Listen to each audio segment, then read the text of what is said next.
ഞാൻ മീഷോയിൽ നിന്ന് ഗ്ലേസിംഗ് ഉള്ള 5 ബ്ലൗസ് പീസ് വാങ്ങിയിട്ടുണ്ട്.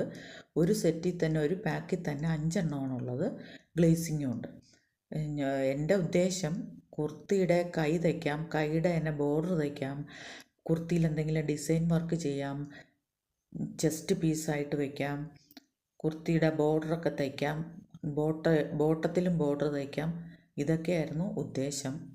കൂടാതെ തന്നെ പ്രയർ റൂമിലും മേശയിൽ വിരിക്കാം.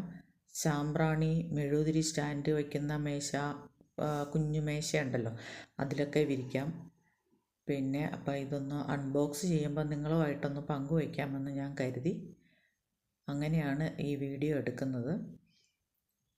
വൈറ്റ് ഗ്ലേസിംഗ് ഇല്ല, ചുരുണ്ട് കയറുന്ന തുണിയാണ്. അഴുക്കൊക്കെ പിടിച്ചിട്ടുണ്ട്, ഒട്ടും കൊള്ളൂല. ഗ്ലേസിങ്ങും ഇല്ല, ഉദ്ദേശിച്ച ഒന്നും അതിനകത്ത് വന്നിട്ടില്ല. ആഷ് കളറ് നല്ല ഭംഗിയുണ്ട്.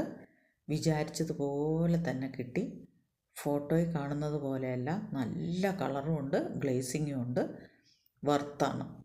മെറൂൺ ഒട്ടും കൊള്ളൂല. എവിടെയോ കിടന്ന ഒരു അഴുക്ക തുണി തന്നിരിക്കുന്ന പോലെയാണ് ആ മെറൂൺ ഉള്ളത്. ഗ്ലേസിങ്ങും ഇല്ല, സാധാരണ ഒരു തുണി പോലെ.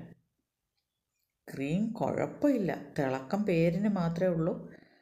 ബോർഡറിൽ തയ്ക്കാൻ എൻ്റെ ഉദ്ദേശം നടക്കാത്ത ഒരു തുണിയാണ് ക്രീം. ഇനി ഓണിയൻ കളർ പീസാണെങ്കിൽ നന്നായിരിക്കുന്നു. വർത്താണ്, നല്ല കളറും ഉണ്ട്. നല്ല ഒണിയൻ്റെ നല്ല ഡാർക്കായിട്ടുള്ള ഭാഗത്തെ കളറാണത്. നല്ല വർത്താണ്. എല്ലാം ഏകദേശം 70 മുതൽ 80 സെൻറ്റിമീറ്റർ നീളം മാത്രമേ ഉള്ളൂ. ഈ വീഡിയോ നിങ്ങൾക്ക് ഇഷ്ടമായെങ്കിൽ ലൈക്ക് ചെയ്യാനും സബ്സ്ക്രൈബ് ചെയ്യാനും മറക്കരുത്. Okay, thank you. ഇനി അടുത്ത വീഡിയോയുമായിട്ട് കാണാം.